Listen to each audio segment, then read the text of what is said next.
When you receive your EcoPedal package, there'll be 9 total items in the box. The first item is 1 valve box. The second item will be 1 control box.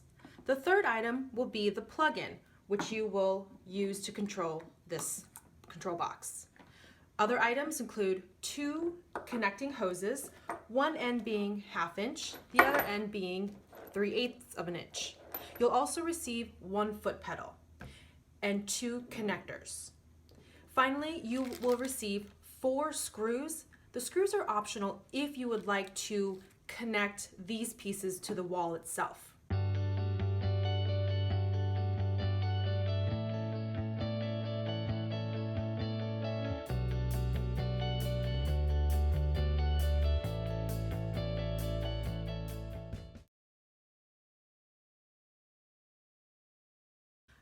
We recommend having 2 tools on hand.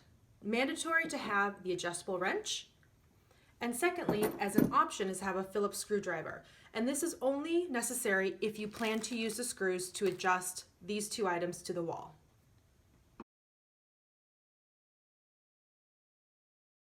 This is a representation of a kitchen faucet. If you open up the cabinet underneath the kitchen sink, you'll see 2 hoses running down, one to the cold water and the second hose running down to the hot water supply valve.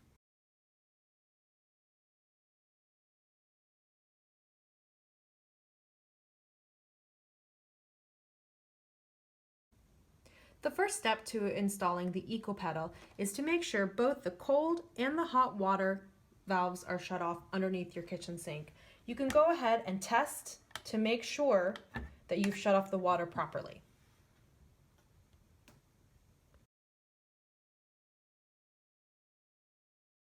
The second step to installing the EcoPedal is to disconnect the hose from the shutoff valve. You'll want to use your adjustable wrench for this part. One small tip, you might want to either use something to catch the water or a towel to make sure that when you finally disconnect, if there's any water that comes out, it's caught by the towel. Go ahead and use your adjustable wrench to disconnect the water valves.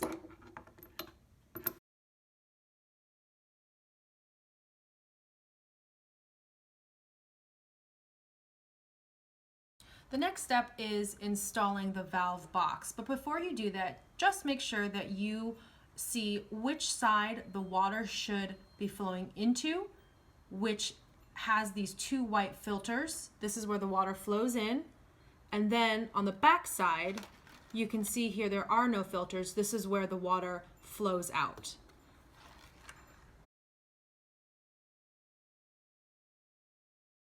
After you identify the front of the valve control box and the back, you also need to identify the actual size of the valves from the water supply as well as the hose.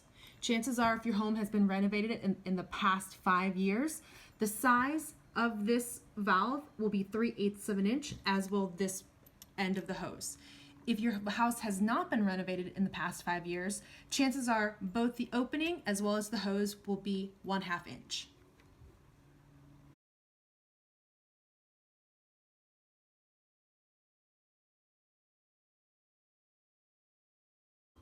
If your home has been renovated in the past 5 years, chances are the opening of the valve and the hose are 3/8 of an inch. If it is 3/8 of an inch, you're in luck.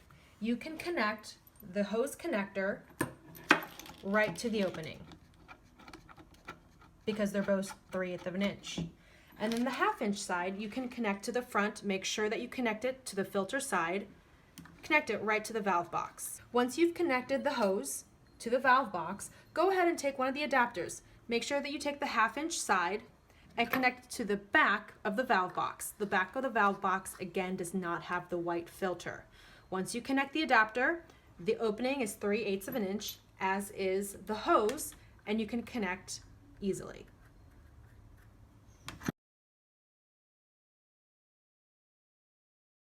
If your home has not been renovated in the past 5 years, chances are the valve and the hose are actually 1/2 inch. If it's 1/2 inch, you can use the hose side that's 1/2 inch and connect to the valve. And then the 3/8 of an inch, you'll need to use your adapter and connect it 3/8 inch to the 3/8 inside.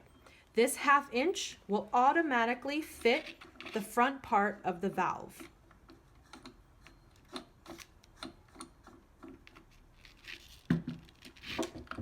On the back side of the valve box, this is 1/2 inch. And remember, if your house is a little bit older, this hose will automatically be 1/2 inch and you are able to connect directly.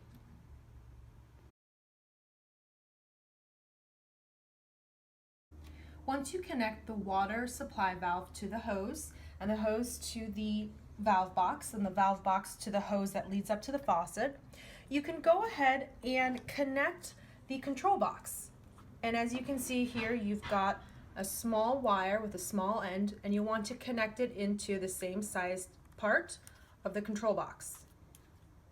You'll hear it snap into place. The pedal also has a larger wire connector that you will also want to connect to the control box. And you'll hear it click into place. And finally, your electrical supply, you'll want to plug in and plug this into the wall for electricity.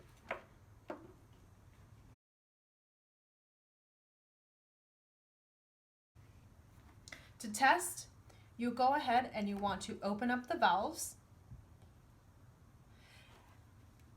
and make sure that this is switched from manual to auto. Once the control box is successfully connected to the valve box and the control box is also successfully connected to the pedal and your electricity is plugged into the wall, you can go ahead and turn on your faucets and test with the pedal. In order to use the pedal properly, you just have to think right click, left click. The right click will turn the water on. As soon as you release it, the water will shut off. The left side, the left click, you can click it once with your foot and the water will stay on. You click it again, the water turns off.